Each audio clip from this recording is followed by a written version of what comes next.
안녕하세요. 크로스핏 아카데미입니다. 어김없이 25년 크로스핏 오픈 시즌이 다가왔는데요. 지난주에 25.1와드가 공개되었는데 다들 좋은 결과를 거두셨나요? 생각보다 성적이 좋은 분들도 있을 테고 반대로 상대적으로 성적이 잘 안 나와 실망하신 분들도 있을 겁니다.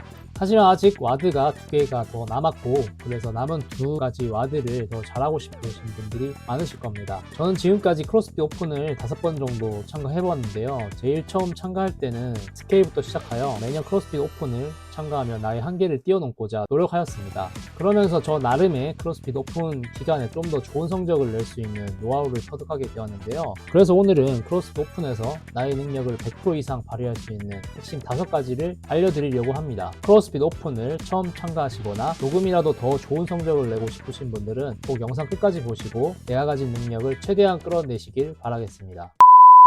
크로스핏 오픈 와드를 할 때 평소 내 실력보다 결과가 잘 안 나오고 유독 힘들었었던 시즌이 있었는데요. 물론 가장 큰 이유는 이 시즌 기간 동안 운동을 많이 못한 것도 있었지만 오픈 기간 동안 저의 준비가 미흡했던 점이 컸었습니다. 평소와 같이 준비하기보다 전략적인 접근이 필요했던 것이었는데요. 그래서 그때의 경험을 바탕으로 오픈 때 좋은 성적을 받기 위해 나의 능력을 최대한 끌어올리기 위한 4가지 방법을 알려드리겠습니다.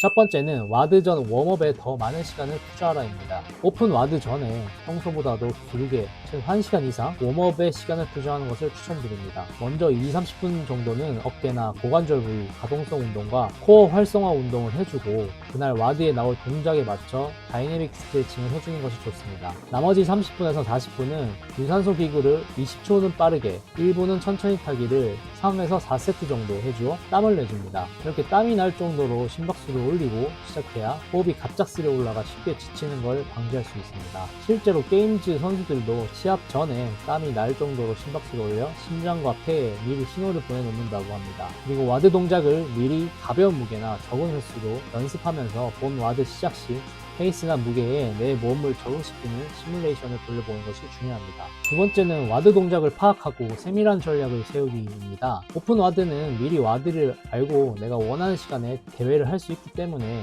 미리 전략을 세우는 것이 중요합니다. 그래서 내가 원하는 목표를 설정하고 시간대별로 어떻게 나아갈 건지 전략을 짜는 것이 중요한데요. 그런데 한번 해보지 않고서는 전략을 짜는 게 쉽지 않기 때문에 가능한 한 재측정을 하는 것을 추천드립니다. 그래서 첫 시도 후 전략적 분석을 통해 보완점을 찾고 다음날 하루는 가벼운 운동이나 휴식을 취하면서 나만의 전략을 세워 다시 재측정한다면 확실히 좋은 결과를 낼 수 있을 겁니다. 그리고 와드별로 전략이 다를 수 있지만 대부분 와드를 초반부에는 너무 페이스를 올리지 말고 중반부까지 일정한 페이스로 유지하다가 마지막 2-3분 동안 페이스를 올려 스퍼트를 내는 것이 좋은 성적을 내는 데 유리합니다.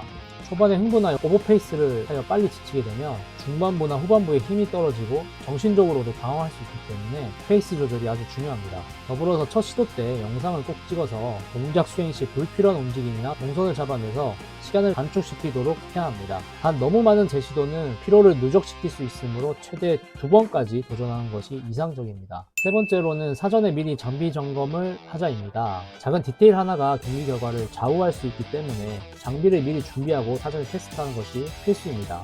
장비 점검을 사전에 하지 않으면 와드식 돌발 상황이 생길 수도 있는데요. 저 같은 경우 예전 오픈 때 줄넘기 장비를 사전에 점검하지 않았다가 더블언더를 할 때 줄넘기가 분해되어 버려서 와드를 제대로 하지 못하고 망친 경우도 있습니다. 오픈 와드 때 평소보다 더 강한 출력을 내거나 더 무거운 무게에 도전하는 경우가 많은데요. 이때 손목 보호대와 무릎 보호대와 같은 보호 장비를 구비하지 않아서 부상을 당하는 일도 많습니다. 그리고 다 해지고 오래된 그립을 계속 사용하여서 정작 본 와드에 풀업이나 토토박 같은 동작 시 제대로 된 실력을 발휘 못할 때도 있습니다. 그렇기 때문에 장비의 상태를 미리 점검하고 필수적인 장비는 미리 구입을 해야 하는데요.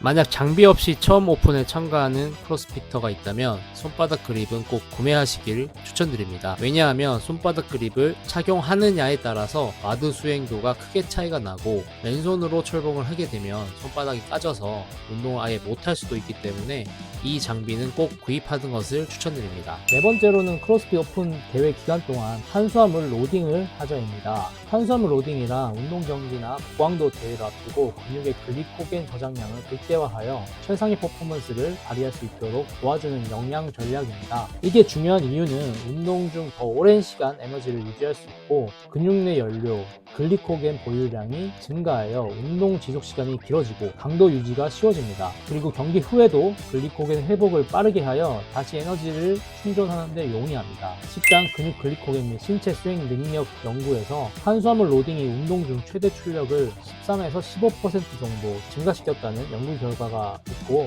탄수화물 로딩이 고강도 운동 중 후반부 퍼포먼스를 개선하는 것에 도움이 된다는 연구 결과도 있습니다. 이렇듯 탄수화물 로딩은 대회를 앞두고 많은 도움이 되는데요. 그래서 이 탄수화물 로딩을 하는 방법은 대회 3일 전부터 총 칼로리의 60에서 80%의 비율로 탄수화물 비율을 급격히 증가시키는 것입니다. 그리고 단백질과 지방은 줄이고 소화가 빠른 탄수화물 중심으로 섭취를 해야 하고, 소화 불량을 방지하기 위해 바나나나 정제된 곡물 같은 저섬유질 탄수화물 위주로 섭취하여 부담을 최소화해야 합니다. 경기 당일에는 2-3시간 전에 빠르게 흡수되는 탄수화물을 섭취하고 글리코겐 저장량을 극대화합니다. 그리하여 평소보다 더 많은 에너지를 저장하게 됨으로써 와드 후반까지 지치지 않고 더 많은 에너지를 낼 수 있게 되고 더 좋은 성적을 거둘 수 있게 될 것입니다.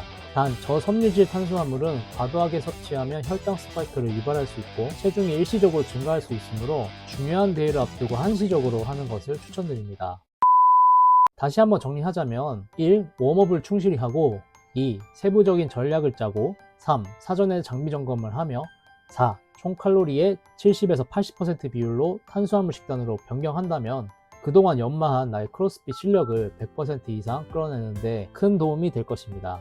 추가적으로 당연한 얘기겠지만 운동 후에 쿨다운, 마사지, 수면 등 고강도로 와드가 진행되기 때문에 회복을 위해서도 많은 신경을 써야 합니다. 오늘은 이렇게 크로스핏 오픈에서 최대 퍼포먼스를 발휘하는 방법에 대해 알아보았는데요. 이렇게 준비한다면 내가 가진 능력을 최대한 끌어낼 수 있을 겁니다. 하지만 가장 중요한 건 부상당하지 않도록 무리하지 않는 것인데요. 그 이유는 오픈이 끝나도 우리는 계속 재밌는 이 크로스핏을 해야 하기 때문이죠. 선수가 아닌 이상 과한 스트레스를 받는 것보다는 무리하지 않고 자신의 한계에 도전하여 나의 부족한 점을 체크하고 박스 사람들과 크로스핏 오픈을 함께 즐기고 소통하며 크로스핏의 매력을 한층 더 느끼게 되는 소중한 경험으로 만드시는 계기가 되었으면 좋겠습니다. 다음에 또 크로스핏과 관련된 더 재밌는 영상으로 찾아올 테니 구독과 좋아요 부탁드리겠습니다. 감사합니다.